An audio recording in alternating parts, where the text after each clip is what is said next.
Today, I have got another big, fragile unboxing for you, and that is of two gigantic wall-hanging vacuform Halloween-style retro masks from Retro A Go-Go.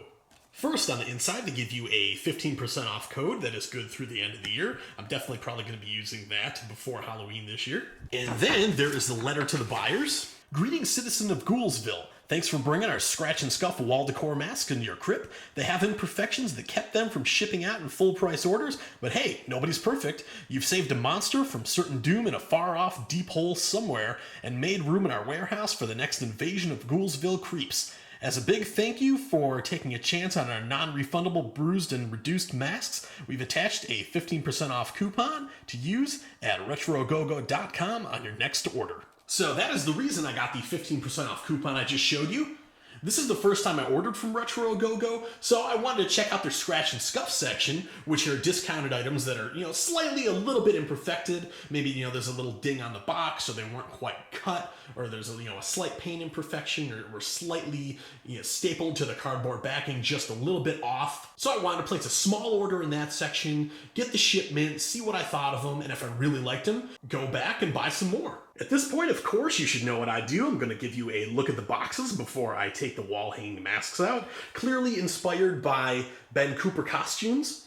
You got the cardboard with the clear plastic window to showcase each of the masks. And down at the bottom, vintage-inspired Halloween masks enlarged to horrific proportions. Shifting to the underside, the right one is called the Crazy Cat and it glows in the dark, and the left one is called the Ripper. And since I was born in 1990, Ben Cooper was a bit before my time, but that doesn't mean that I can't appreciate the vintage beauty of these releases. And what's great about these, you can take them out of the box, display them just as the masks, or you can leave them in these gigantic boxes and throw them right up on your wall like that. But I need to take them out of the box so I can show them to you in all their glory. First, let's start off on the right with the Crazy Cat. Beautiful fluorescent paint scheme to this, and like I said, this one is a glow-in-the-dark piece. Most of it is a very smooth vacuform finish, but all of the spots that have a great paint job, they're slightly rougher. So you can kind of hear the difference in the paint scheme. So I'm guessing all those spots are going to be the ones that light up in the dark. And like I said, these are scratch and scuff releases, and looking over them really quickly, I don't really see any perfections with this one.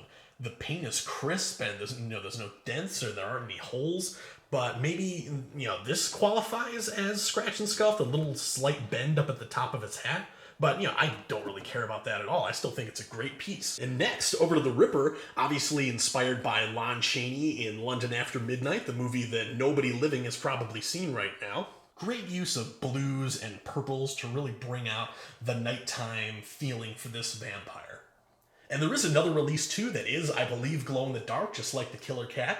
But it was in a slightly different paint job that I didn't like as much. It had a lot more green like the Killer Cat did, and didn't quite have the purple and blue paint job. I think it was much more of like a turquoise, green, and blue paint job. So I preferred the purple one and decided to get that. And once again, I really do not see many imperfections on this at all, if any. I'm trying to look like, there's a little tiny bubble there, maybe.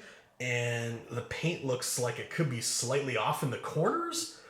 But, like I said, again, these, for being scratch and scuff masks, I wouldn't even assume that there's any issues with them at all. I think these are great. Really have a vintage Halloween feel. Personally, they remind me of the cutouts that my grandma and grandpa used to hang at their house for Halloween. Love those. Still like putting those up now myself. But if you've seen my Halloween decoration videos, I'm really about animatronics and props too. So I like a nice blend of nostalgia, retro, and embracing the future, which is what I think we all should do.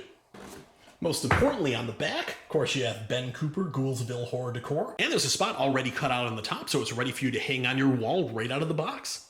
So if you want to pick one of these up, I will throw the link to their website down in the description. And besides, the giant wall-hanging masks, they also have a bunch of other things like pins and patches and prints and stickers, all in this retro style. So I really recommend checking out their website if you're a fan of this type of vintage look to your Halloween gear. So that is gonna wrap up today's quick Halloween unboxing video. If you haven't done so already and enjoyed this video, remember to leave me a thumbs up and subscribe for more like this in the future. And if you have any questions about these products, be sure to comment down below and I'll do my best to try and answer them for you.